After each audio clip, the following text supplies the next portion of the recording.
గజానన.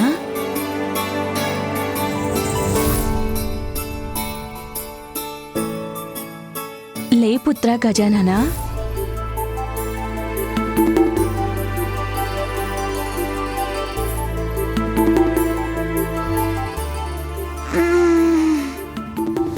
అమ్మా, తెల్లవారిపోయిందా?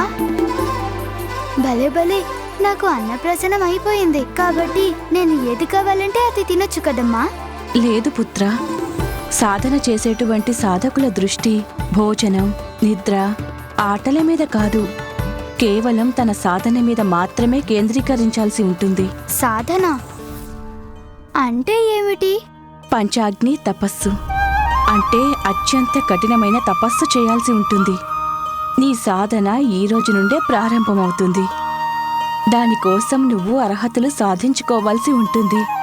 ప్రాతకాలంలోనే లేచి స్నానం చేసి పూజా స్థలానికి చేరుకుని భగవంతుడికి భక్తితో పూజ చేసి నైవేద్యం పెట్టాల్సి ఉంటుంది. వెళ్ళు పుత్ర, స్నానం చేసిరా. వచ్చాక నేను నిన్ను భవనానికి దూరంగా ఉన్న నీ తపోస్థలానికి తీసుకువెళతాను. మన భవనానికి దూరంగానా? సరే అమ్మా.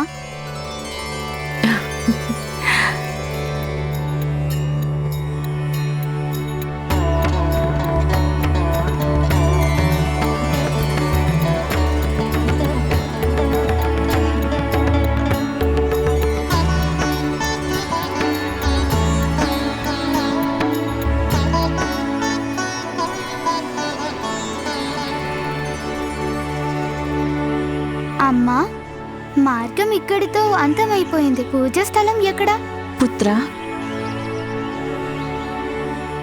అదిగో అక్కడుంది నువ్వు తపస్సు చేసే స్థలం.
అమ్మా, మనందరం భవనానికి ఇంత దూరంగా ఈ అరణ్యానికి ఎందుకొచ్చాము? ఎందుకంటే పుత్ర, ఈ నిర్జనమైన ప్రదేశ స్థలంలో నీ మనసేమాత్రం చలించదు. అప్పుడు నీ తపస్సులో స్థిరంగా ఉంటావు.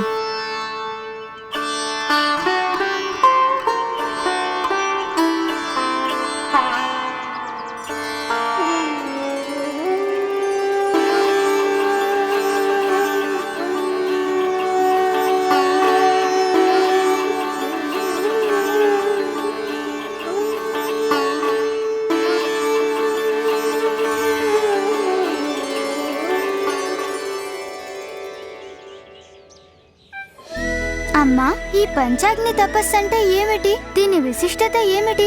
పుత్ర, మన శరీరంలో 7 చక్రాలుంటాయి.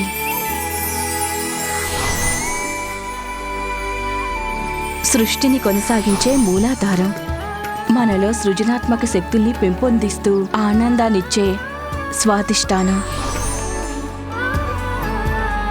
మనలోని ఆత్మబలం, ఆత్మవిశ్వాసాన్ని పెంపొందించి మేధస్సునిచ్చేది మణిపూరకం, ప్రేమ, దయాగుణం, కరుణలను పెంపొందించే అనాహతం, మన జీవితంలో సత్యసంధతను ప్రభావితం గావించే విశుద్ధి చక్రం, సహజ జ్ఞానం, అంతర్దృష్టి కేంద్రం అజ్ఞాచక్రం, సహస్రారం విశుద్ధ పావన చైతన్యానికి మూలం, కుండలిని శక్తి, చైతన్యాలు మనందరిలోని వెన్నెముక్క ఆధార స్థానంలో స్థిరమై ఉంటుంది. తపస్సు ధ్యానాల ద్వారా కుండలిని శక్తి జాగృతమైనప్పుడు అన్ని చక్రాలను దాటుకుంటూ పైకి ఊర్ధ్వముఖంగా పయనిస్తుంది. ఎప్పుడైతే అది మన శిరస్సు అలాగే మెదడుని చేరుకుంటుందో అప్పుడు మనకు పరమజ్ఞానం సంప్రాప్తిస్తుంది. మనం ఆ శక్తిని గ్రహించడానికి అన్ని చక్రాలని స్వచ్ఛపరచాల్సిన అవసరం ఉంటుంది. పంచాగ్ని తపస్సు జాగృతమై అగ్ని మనసుని శుద్ధీకరణం చేస్తుంది పుత్ర. ఈ దీపాగ్ని శిఖ మీద నీ దృష్టిని కేంద్రీకరించి నీ తపస్సుని ఆరంభించాల్సి ఉంటుంది. నీ ధ్యానం లోతుల్లోకి ప్రవేశించిన కొద్దీ ఈ దీపంలోని అగ్ని నుండి నీకు 4 వైపులా పంచాగ్నిని ప్రజ్వలింపజేస్తుంది. అదే నీలోని సమస్త శక్తులకు శుద్ధీకరణకి సంకేతం పుత్ర. అప్పుడు నీకు సర్వోత్తమ ఆత్మజ్ఞానం లభిస్తుంది. ఇక నైవేద్యం పెట్టి నీ తపస్సుకి శుభారంభం చెయ్యాలి పుత్ర. అలాగే అమ్మా.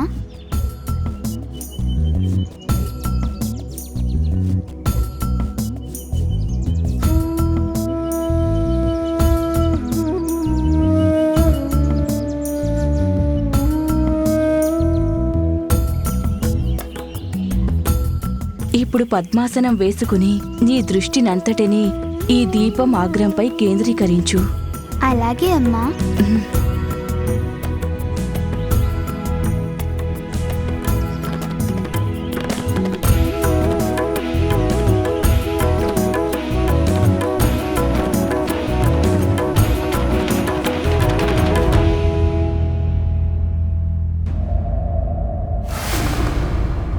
దేవేంద్ర, తమరికి తెలియనిది కాదు. నా బాధ్యతల నుండి వెనుకంజ వేసే స్వభావం కాదు నాది. కానీ నా సోదరుడికి ప్రమాదం పొంచి ఉంది. తనకి భద్రత ప్రసాదించడం కోసం కొంతకాలం పాటు నేను ఇక్కడే కైలాసంలో ఉండటం చాలా అవసరం. కార్తికేయ కుమార, ఇది కైలాసం. ఇక్కడ స్వయంగా మహాదేవుడు నివసిస్తుంటారు. గజాననుడు సురక్షితమే. ఇప్పుడు అభద్రతలో ఉన్నారంటే అది మా దేవతలే. మా దేవతల తలలపై ప్రమాదాలనే కత్తులు వేలాడుతున్నాయి. ఇప్పుడు ధర్మజ్యోతి కూడా రెపరెపలాడుతుంది.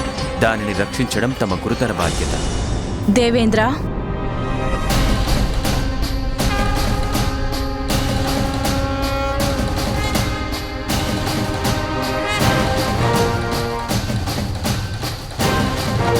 కేవలం పార్వతీమాత మహాదేవుల పుత్రుడైనంత మాత్రం చేత పదవులు ప్రదానం చెయ్యకూడదు. తమ అర్హతను నిరూపించుకోవడానికి ఇప్పటి వరకు ఏ కార్యాన్ని చెయ్యలేదు. దైవత్వాన్ని పొందడానికి ఉన్న వాళ్ళకి ఏకైక మార్గం అర్హతను నిరూపించుకోవాల్సిన అవసరం ఉంది, పుట్టుక కాదు.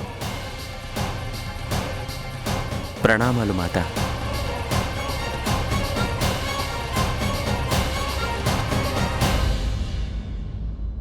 గతంలోనే చెప్పాను మీకు, తమరి రక్షణ, దేవతలకు సహాయం, సృష్టిలోని ఆపదలను దూరం చెయ్యటం, ఇవి మాత్రమే కాదు. నిజానికి మా పుత్రుడు కార్తికేయుడికి ధర్మం, కొన్ని బాధ్యతలు, తన కుటుంబం పట్ల కూడా ఉంటాయి. వాటిని నిర్వర్తించడం కోసం కార్తికేయుడు ఇక్కడ ఉండడం అనివార్యమవుతుంది.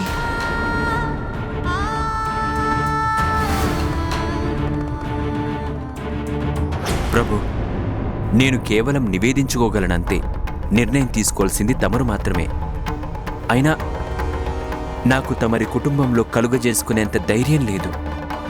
కానీ ప్రభు, ప్రమాదం సర్వనాశనం చేయడానికి నోరు తెరుచుకుని నిలబడింది. దేవ సైన్యాధ్యక్షుడైన కారణంగా కార్తికేయుల వారు దక్షిణ దిగ్భాగంలో ఉండడం అత్యవసరం ప్రభు. దేవేంద్ర, మా చిన్న కుమారుడు కార్తికేయునికి తమ్ముడు గజాననుడు ఈరోజే ఒక అత్యంత కఠినమైన తపస్సుని ఆరంభించాడు. అందువలన నాకు మా పుత్రుడు కార్తికేయుడు ఇక్కడ ఉండడం అవసరం. కఠినమైన తపస్సు అంటే పార్వతీదేవి తన వాగ్దానాన్ని మర్చిపోలేదు. ఒకవేళ గజానుడు ఆ తపస్సులో శక్తిశాలిగా రూపొందితే ఎవరికి తెలుసు తనెంత సామర్థ్యం సంపాదిస్తాడో? ఎవరికి తెలుసు ఆ తర్వాత నా పదవి నుంచి నన్ను తప్పించి నా సింహాసనానికి ఎసరు పెడితే? లేదు, అలా ఎంత మాత్రం జరగనివ్వకూడదు. పార్వతి, ఇప్పటి నుండే గజాననుణ్ణి సర్వసమర్థుడిగా ఎందుకు చేస్తున్నావు? ఎందుకంటే తను ఆత్మబలాన్ని పెంచుకుని జగత్ కళ్యాణానికి తోడ్పడతాడనేగా, లోకహితానికి మూలం కాగలడనే కదా. నీవే ఆలోచించు దేవి. నీ కుమారుడైన కార్తికేయుడు నీ శక్తులన్నిటినీ పొంది పూర్తిగా సమర్థుడైనాడు. తనని తాను రక్షించుకోవడంతో పాటుగా సజ్జనులందరినీ రక్షించడంలో కూడా సమర్థుడు. రక్షించడమే తన ధర్మం, అవునా? పుత్రా, నీవే చెప్పు, నీ సేవల అవసరం ఎక్కడుంది? ఇక్కడా లేక దక్షిణానా?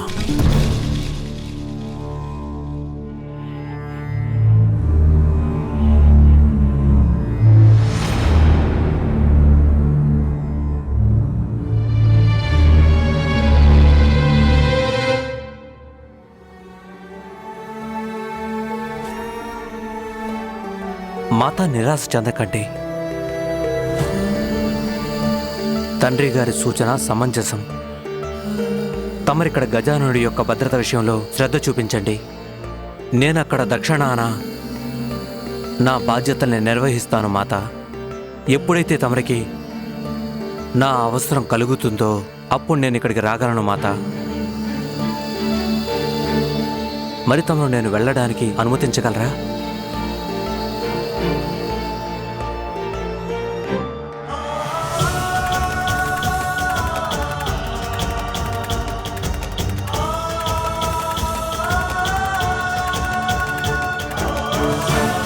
మాత, నేను వెళ్ళిన విషయాన్ని గజాననుడికి తెలియజేయండి. తనకు చెప్పడానికి వెళ్ళి తన తపస్సును భగ్నం చేయడం నాకు ఇష్టం లేదు.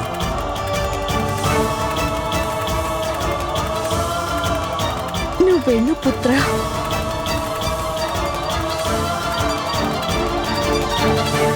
కర్తవ్యం కోసం ఆత్మీయతల్ని బలి పెట్టడం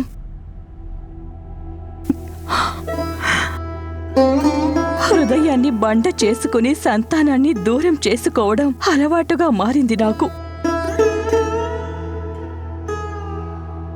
ఇప్పుడు మీరు కూడా వినండి దేవేంద్ర. ఎలాగూ మా పుత్రుడు గజాననుడు తన తపస్సులో సఫలమవుతాడు. అందుకు ఎవరి సహాయ సహకారాలు అవసరం ఉండదు.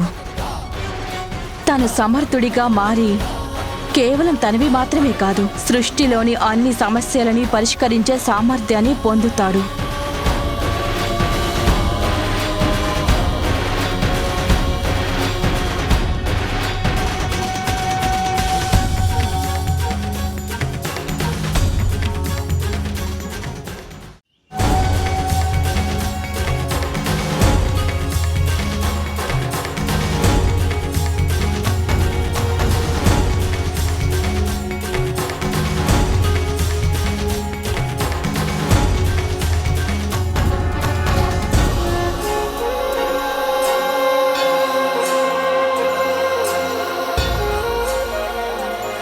ఏమైంది జయ?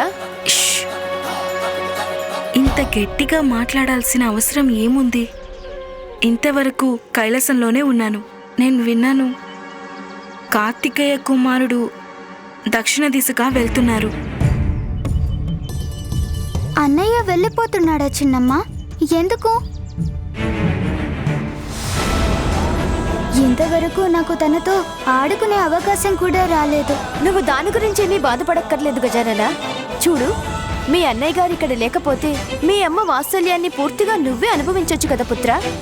మీ అమ్మ చేసిన వంటలన్నీ కూడా నీ ఒక్కడికే లభిస్తాయి కదా. అంతకంటే ఆనందం ఏముంటుంది చెప్పు? వంటలా? ఏం గజానన, హఠాత్తుగా లేచేవెందుకు? నేను వంటగదికి వెళ్తున్నాను. క్షణంలో తిరిగి వస్తాను. అరే గజానన! గజానన! గజానన!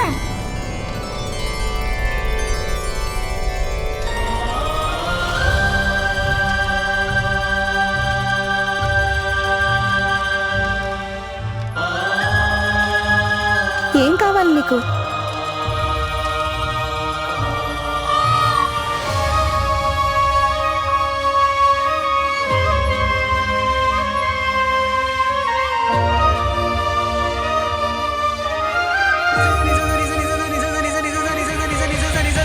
Mama,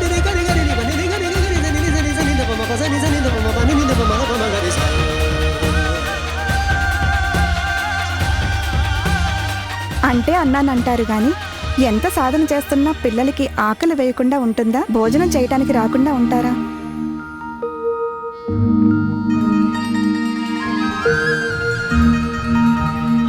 అన్నయ్య, ఈ వాహనాన్ని ఒకసారి చూడవచ్చా నేను?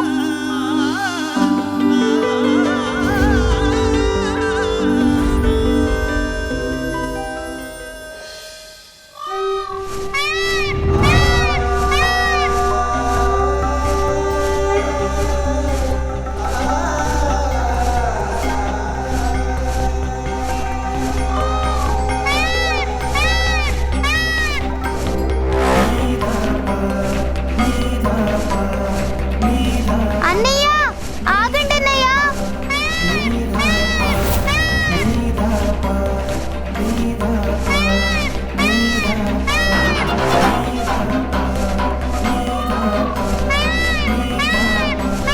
అన్నయ్య, ఆగండి అన్నయ్య. అన్నయ్య, ఆగండి.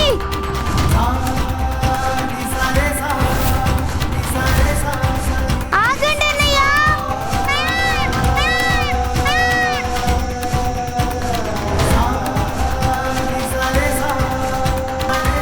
అన్నయ్య,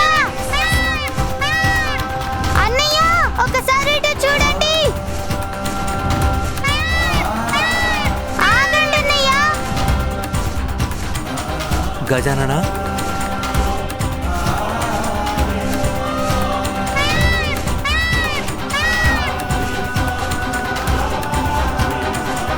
అన్నయ్య,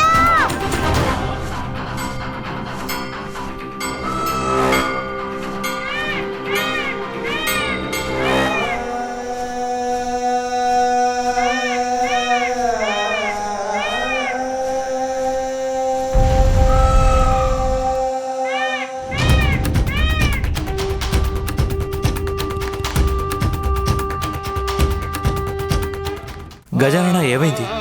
ఎందుకు పరిగెడుతున్నావు? నన్నెందుకు ఆపావు? ఎవరికి ఏం కాలేదుగా? ఎన్నిసార్లు చెప్పాలా నీకు భవనం నుండి ఇంత దూరం రావటం మంచిది కాదని? చెప్పాను కదా. మరి మరి మన మాతకు తెలుసా నువ్వు వచ్చావని? ఇదేంటి? భోజనం మీకోసమే. అన్నయ్య, అమ్మ చేత్తో వండిన భోజనం. అమ్మ చేతి వంట తమరికి ఎంతో ఇష్టం కదా, అందుకే తీసుకువెళ్ళండి. అమ్మ గుర్తొస్తే తినేయడమే.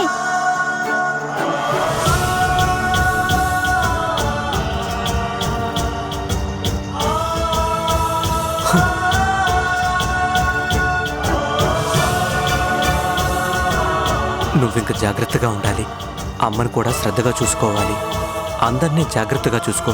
ఒక్క మాట, ప్రేతాల్ని గణాన్ని ఏడిపించకూడదు, సరేనా? సరే అన్నయ్య. మాతకు చెప్పకుండా భవనం నుంచి ఇంత దూరం ఎప్పుడూ రావద్దు, సరేనా? సరే అన్నయ్య. నేనింక వెళ్ళొస్తాను గజానన. ఇక ఆలస్యం చేయకూడదు. సోదరా, భోజనాన్ని ఇలా ఇవ్వు.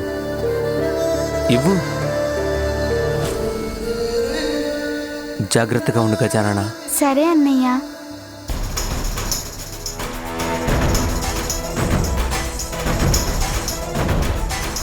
తమరిలా వెళ్ళడం నాకు ఏమాత్రం ఇష్టం లేదన్నయ్య.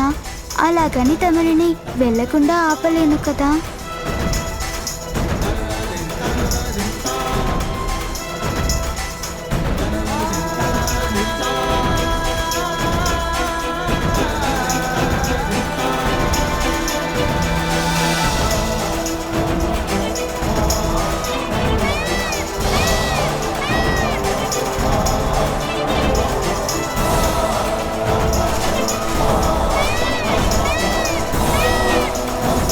అన్నయ్య వెళ్ళిపోతే నాకు ఏమీ తోచదు. ఎవరికి తెలుసు తను ఎప్పుడు తిరిగొస్తారో. ఇంక నేను వెనక్కి వెళ్ళిపోవాలి. అమ్మ చెప్పింది కదా, నైవేద్యం పెట్టి తపస్సు చేసుకోవాలని.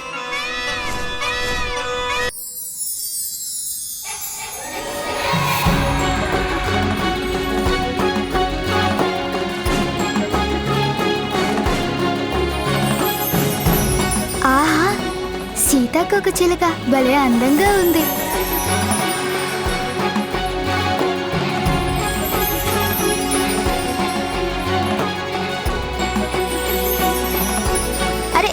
సీతాకోక చిలుక ఆగు.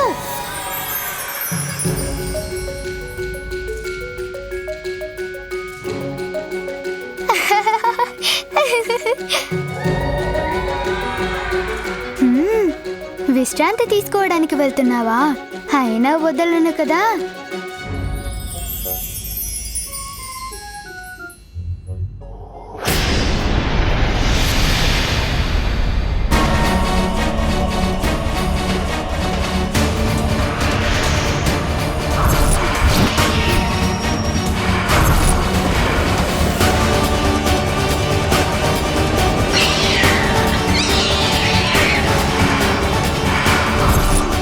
అదేమిటి, సీతాకోక చిలుక కాదు, అది ఎవరో అసురుడు.